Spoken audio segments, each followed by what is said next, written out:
10장. 친구 여러분, 우리의 역사를 떠올려 경계를 삼기 바랍니다.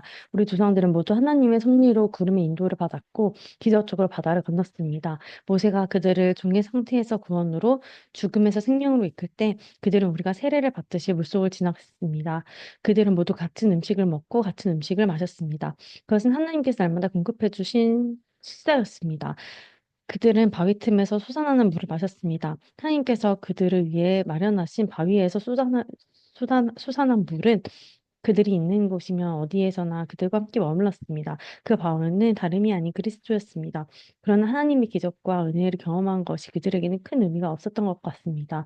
광야에서 어려운 시기를 보내는 동안 그들 대다수가 유혹에 무너지고 말았으니까요. 결국 하나님께서도 그들을 기뻐하지 않으셨습니다. 똑같은 일이 우리에게도 일어날 수 있습니다. 그러니 우리는 그들처럼 자기 마음대로 하려고 하다가 허를 찌르는 일이 없도록 조심하지 않으면 안 됩니다. 백성이 먼저 파티를 벌이고 그런 다음 춤을 추었다고 하지만 우리는 그들처럼 우리의 신앙을 써들썩한 쇼로 변질시켜서는 안 됩니다. 성적으로 문란해서도 안 됩니다. 잊지 마십시오. 그들은 성적으로 문란하게 살다가 하루에 2,300명이나 2만 3천 명이나 죽었습니다. 우리가 그리스도를 섬겨야지 그리스도께서 우리를 섬기게 해서는 안 됩니다. 그런데도 그들은 그렇게 했고 결국 하나님께서 독뱀을 풀어놓으셨습니다. 우리는 불평하지 않도록 조심해야 합니다. 그들은 불평하다 멸망했습니다. 이 모든 것은 위험을 알리는 경고 표지입니다. 이 모든 것이 우리의 역사책에 기록된 것은 우리로 하여금 그들의 실수를 되풀이지 않게 하려는 것입니다. 우리의 처지가 그들과 유사합니다. 그들이 처음이라면 우리는 나중이라고 할 수 있습니다. 우리도 그들처럼 실패할 수 있습니다. 그러니 순진하게 속지도 말고 자만하지도 마십시오. 여러분도 예외가 아닙니다. 여러분도 다른 누구처럼 쉽게 넘어질 수 있습니다. 자신에 대한 신뢰는 버리십시오. 그런 것은 전혀 도움이 되지 않습니다. 오히려 하나님께 대한 신뢰를 기르십시오. 여러분의 앞길에 닥치는 시험과 유혹은 다른 사람들이 직면했던 다른 시험과 다르지 않습니다. 다만 여러분이 기억해야 할 것은 하나님께서 여러분을 포기하지 않으시고 여러분이 한계 이상으로 내밀리지 않게 하시며 그 시험을 이기도록 언제나 곁에 계심을 도우신다는 사실입니다. 그러니 사랑하는 친구 여러분, 사람들이 하나님을 어떤 대상으로 전락시키거나 이용하거나 통제하는 모습이 보이거든 할 수 있는 한 그 모임에서 빠져나오십시오. 이제 나는 성숙한 신자들에게 하듯이 말하겠습니다. 여러분 스스로 결론 내려보십시오. 우리가 성찬 때 축복의 잔을 마시는 것은 그리스도의 피, 그리스도의 참 생명에 참여하는 것이 아닙니까? 마찬가지로 우리가 빵을 떼어 먹는 것도 그리스도의 몸, 그리스도의 참 생명에 참여하는 것이 아닙니까? 여럿인 우리가 하나가 되는 것은 빵이 하나이기 때문입니다. 그리스도와 우리 안에서 조각조각 나는 것이 아닙니다. 오히려 우리가 그분 안에서 하나가 되는 것입니다. 우리가 우리의 모습으로 축소시키는 것이 아니라 오히려 그리스도가 우리를 그분의 모습으로 끌어올리십니다. 이제 이스라엘에서도 그런 일이 일어났습니다. 하나님의 제단에 바친 제물을 먹는 사람, 하나님의 활동에 참여한 사람이 되었던 것입니다. 이 차이점을 아시겠습니까? 우상에게 바친 제물은 아무것도 아닌 것에 바친 것입니다. 우상이 아무것도 아니기 때문입니다. 그러나 사실 우상은 아무것도 아닌 것보다 더 심각합니다. 그것은 바로 마귀입니다. 바라건대 여러분 스스로 무엇보다 못한 것으로 떨어뜨리지 마십시오. 여러분 둘 다 가질 수 없습니다. 여러분은 한날은 주님과 잔치를 벌이고 이튿날은 마귀들과 잔치를 벌일 수 없습니다. 주님은 그런 것을 참으시는 분이 아닙니다. 주님은 우리의 전부를 원하십니다. 전부가 아니라면 우리는 아무것도 아닌 것이 됩니다. 그런데 여러분은 무엇보다도 못한 것과 어울리시겠습니까? 여러분 한 명만 보고 이렇게 말할지도 모른다. 뭐든지 괜찮아. 하느님은 한없이 관대하시고 은혜로우시잖아. 그러니 우리가 무슨 일 할 때마다 그것이 그분의 기준을 통과할지를 따져보거나 조사하지 않아도 돼라고 말입니다. 그러나 무사히 잘 빠져나가는 것이 핵심이 아닙니다. 우리가 제대로 살아야 하지만 무엇보다 우리가 노력을 기울여야 할 것은 다른 사람들이 제대로 살도록 돕는 일입니다. 이것을 행동의 근거로 삼으면 나머지는 상식선에 새겨듭니다. 예를 들어 정육점에서 판매하는 것은 무엇이든 먹어도 됩니다. 정육점에서 파는 고기마다 우상에게 바칠 것인지 아닌지 따질 필요가 없습니다.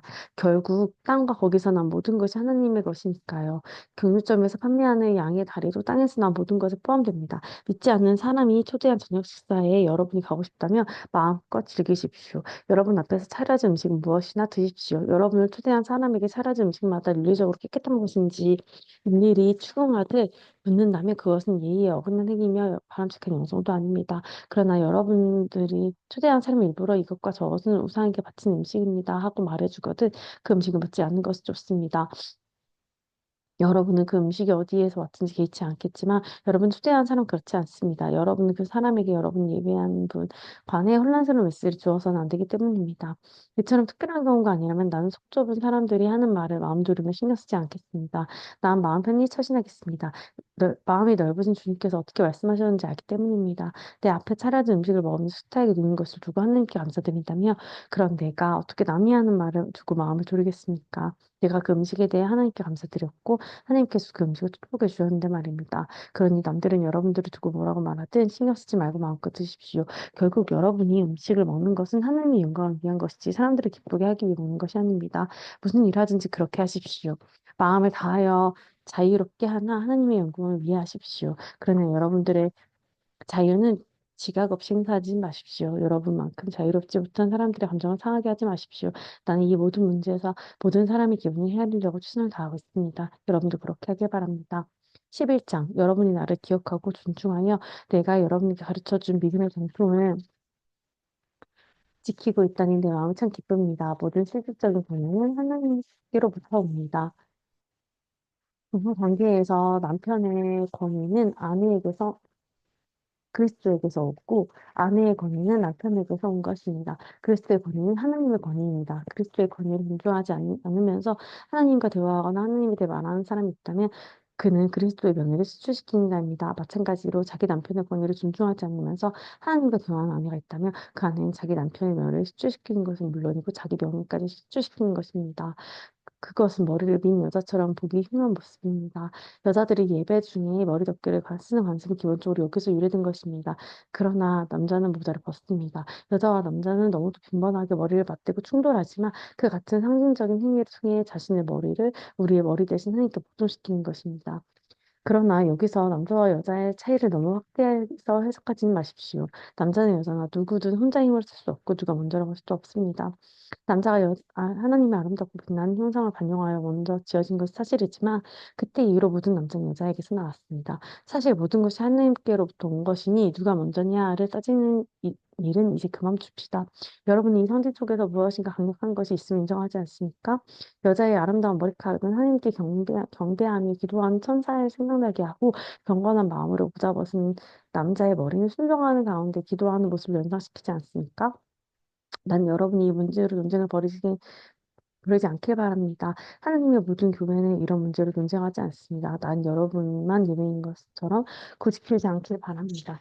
아마 문제와 관련해서 내 마음이 조금도 기쁘지 않습니다. 여러분이 함께 모일 때 여러분의 가장 좋은 모습이 아니라 가장 나쁜 모습을 드러내는 것으로 알고 있습니다. 첫째, 여러분이 서로 갈라서 다투고 비난한다는 소식이 들려옵니다. 믿고 싶지 않지만 그것이 사실이군요.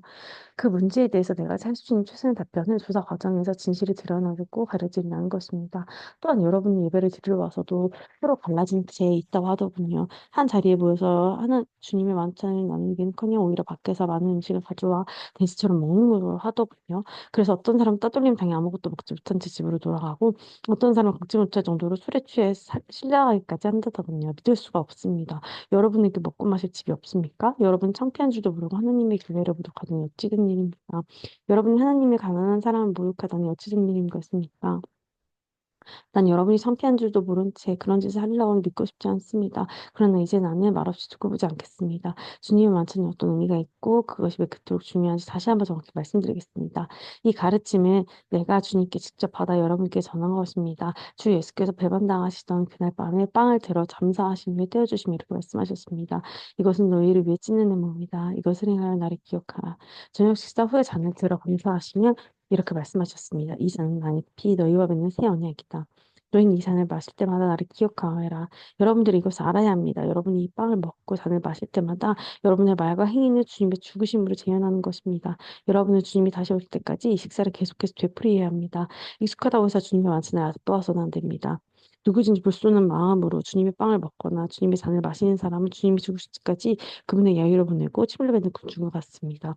여러분이 주님께 기념하라고 하는 것이 그것입니까? 여러분의 동기를 살피고 여러분의 마음을 점검한 뒤 거룩한 두려움으로 이 식사를 참여하십시오. 여러분이 주님의 찢어진 몸을 먹고 마신다는 사실에 주의하지 않으면 여러분은 심각한 결과를 초래하고 말 것입니다.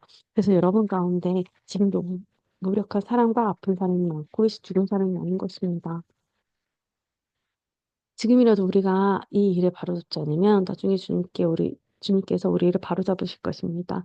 지금 주님과 대면하는 것이 나중에 불 가운데 대면하는 것보다 낫습니다. 그러니 친구 여러분, 주님의 완전히 모일 때니 예의를 갖춰 서로 정중히 대하십시오. 배가 너무 고파서 음식이 차려지기 기다리지 못하겠거든 집에 가서 요기하십시오. 그러나 무슨 일이 있어도 주님을 만찬, 먹고 마시는 술판, 집안 싸움을 변질시켜서는 안 됩니다. 주님의 만찬은 영적인 식사, 곧 사랑의 향연입니다. 여러분이 질문한 다른 질문들은 이제 내가 방문해서 직접 대답하겠습니다. 12장. 이제 나는 하나님의 영이 우리 삶 속에서 활동할 수 있는 다양한 방식에 대해 이야기하려고 합니다. 이것은 복잡하고 종종 오해를 받는 문제이지만 나는 여러분이 반드시 제대로 알아두기를 바랍니다. 하나님을 알지 못했던 때에 여러분 어땠는지 기억하십니까? 그때 여러분은 가짜 신에게서 또 다른 신에게로 끌려다녔습니다. 자신이 무엇을 하는지 모른 채 다른 사람이 하는 대로 그저 따랐을 뿐입니다. 이제부터 내가 말씀드리는 삶은 다릅니다. 하나님께서 우리의 지성을 사용해서 할 수 있는 한 제대로 이해하려고 애쓰시길 바랍니다. 예컨대 여러분 조금만 생각해보면 하나님의 영이 누군가로 하여금 예수는 저주받아라 하고 말하지 않는다는 것을 충분히 알 수 있습니다. 또한 성령이 주신 통찰력 없이는 아무도 예수는 주님이시다 하고 말할 수 없습니다. 하나님이 다양한 선물을 어디에서나 받을 수 있지만 그 선물은 모두 하나님의 영에서부터 비롯됩니다. 하나님이 맡겨주신 다양한 사역도 어디에서나 수행할 수 있지만 그 사역 역시 하나님의 영에서 비롯됩니다. 하나님이 다양한 능력도 어디에서나 펼쳐지지만 그 모든 배후에 계신 분은 하나님이십니다. 누구나 할 일을 얻어 하나님이 어떤 분이신지 알릴 수 있습니다. 누구에게나 그 일에 참여할 수 있고 누구나 유익을 얻을 수 있습니다. 성령께서는 온갖 선물을 온갖 도류의 사람들에게 나눠주십니다. 그 다양성이 놀랍습니다. 지혜로운 권면, 명료한 이해력, 단순한 신뢰, 병자를 고치는 능력, 기적 선포, 영을 분별하는 능력, 방언 통역. 이 모든 선물의 근원은 같습니다. 한 분이신 하나님의 영이 하나씩 나눠주시는 것들입니다. 누가 언제 무엇을 받게 될지는 그분께서 정하십니다. 다른 데서 더 찾을 것도 없이 여러분 자신의 몸을 보면 이런 성령의 선물들이 어떻게 역사하는지 쉽게 알 수 있을 것입니다. 여러분의 몸은 여러 지체, 팔과 다리, 여러 기관, 수많은 세포로 이루어져 있습니다. 일일이 열거할 수 없을 만큼 많은 지체가 있지만 여러분의 몸은 여전히 하나입니다. 그리스도께서 그러하십니다. 한 분이신 그분의 영으로 말미암아 우리 모두는 불완전하고 조각난 우리의 삶의 특별을 구했습니다. 저마다 독립적으로 자기 삶을 책임지던 우리가 이제는 그리스도께서 모든 일에 최종 결정권을 쥐고 계신 크고 온전한 삶에 참여하게 되었습니다. 그것은 우리가 세례받을 때 말과 행위를 선언한 내용입니다. 이제 우리가 각 사람은 부활하신 그분의 몸의 지체가 되어 하나의 같은 셈, 그분의 영을 마시고 새 힘을 얻어 살아갑니다. 전에 우리가 신원을 확인하기 위해 사용하였던 낡은 꼬리표, 유대인들이나 그리스 사람, 종이나 자유인 같은 꼬리표는 더 이상 쓸모없게 되었습니다. 우리에게는 보다 크고 보다 포괄적인 것이 필요합니다. 이 모든 것이 하나님의 여러분들의 하찮은 존재가 아니라 얼마나 중요한 존재를 만드는지 생각해 보시기 바랍니다. 한 지체가 부풀어 올라 거대한 덩어리가 된다고 해도 몸이 되는 것은 아닙니다. 다르면서도 비슷한 지체들에게 가지런히 정돈되어 함께 기능하는 것이 몸입니다. 발이 나는 반지로 치장한 손처럼 아름답지 못하니 이 몸에 속하지 않은 것 같아 하고 말한다면 그것이 말이 됩니까? 귀가 나는 맑고 그윽한 눈처럼 아름답지 않으니 머리에 한 자리를 차지할 자격이 없어라고 말한다면 여러분들은 그것을 몸에서 뜯어내 버리겠습니까? 온몸이 다 눈이라면 어떻게 듣겠습니까? 온몸이 다 귀라면 어떻게 냄새를 맡겠습니까? 그러니 하나님께서 그분의 원하시는 각각의 지체를 세심하게 주었다는 것을 우리는 압니다. 그러니 우리는 여러분이 아무리 중요한 인물이라고 해도 여러분은 스스로 잘난 체 해서는 안 됩니다. 난 여러분이 그 이유를 생각해 보냈으면 합니다. 여러분이 그처럼 중요한 것은 여러분의 몸이 한 지체이기 때문입니다. 눈만 엄청나게 크거나 손만 엄청나게 거인처럼 크다면 그것은 몸이 아니라 괴물일 것입니다. 우리 몸은 여러 가지 지체로 이루어진 한 몸입니다. 우리 몸의 각 지체는 알맞은 크기로 알맞은 자리에 있습니다. 어떠한 지체도 자기 혼자서 중요하지 않습니다. 눈이 손에게 꺼져버려 나는 네가 필요하지 않아 하고 말하거나 머리가 바르게 넌 해고야 네가 할 일은 없어 하고 말하는 상상할 수 있겠습니까? 사실 우리 몸은 정반대의 방식으로 움직입니다. 약한 지체일수록 더 필수적이고 요긴합니다. 예를 들어 우린 한쪽 몸이 없어도 살 수 있지만 위가 없으면 살 수 없습니다. 여러분과 관계된 여러분의 몸이 지체라며 눈에 보이거나 가려져 있거나 강하거나 약하거나 하는 것은 중요하지 않습니다. 여러분 각각의 지체를 비교하지 않고 오히려 있는 그대로 존귀하고 소중하게 여길 것입니다. 굳이 편을 든다면 강한 지체보다 약한 지체에 더 관심을 기울일 것입니다. 윤기 나는 머리카락, 위장과 튼튼한 위장 중에서 하나를 택하려면 여러분은 튼튼한 위장을 택하지 않겠습니까? 하나님께서 우리의 몸을 설계하신 방식이야말로 우리가 교회를 이루어 함께 살아가는 삶을 이해하는 데 적합한 모형입니다. 우리가 언급한 지체이든지 그렇지 않은 지체이든지 눈에 보이는 지체이든지 그렇지 않은 지체이든지 간에 각각의 지체는 저마다 다른 지체를 의지합니다. 한 지체가 아프면 다른 모든 지체도 그 지체의 아픔을 치료에 동참합니다. 한 지체가 잘 되면 다른 모든 지체도 그 지체의 풍성함을 누립니다. 여러분은 그 그리스도의 몸입니다. 그것이 여러분의 참모습입니다. 여러분이 이것을 잊어서는 안 됩니다. 여러분 자신의 그 몸을 지체로 인정할 때 비로소 여러분이 지체인 것이 의미가 있습니다. 하나님께서 그분의 몸이신 교회 안에서 세우신 여러 지체 가운데 여러분이 잘 아는 지체는 다음과 같습니다. 사도, 예언자, 교사, 기적을 행하는 사람, 병 고치는 사람, 도와주는 사람, 조직하는 사람, 방언으로 기도하는 사람. 이제 그리스도의 교회가 온전한 하나님의 몸이라는 것이 분명하지 않습니까? 한 지체만 비정상적으로 커진 것은 그리스도인의 교회가 아닙니다.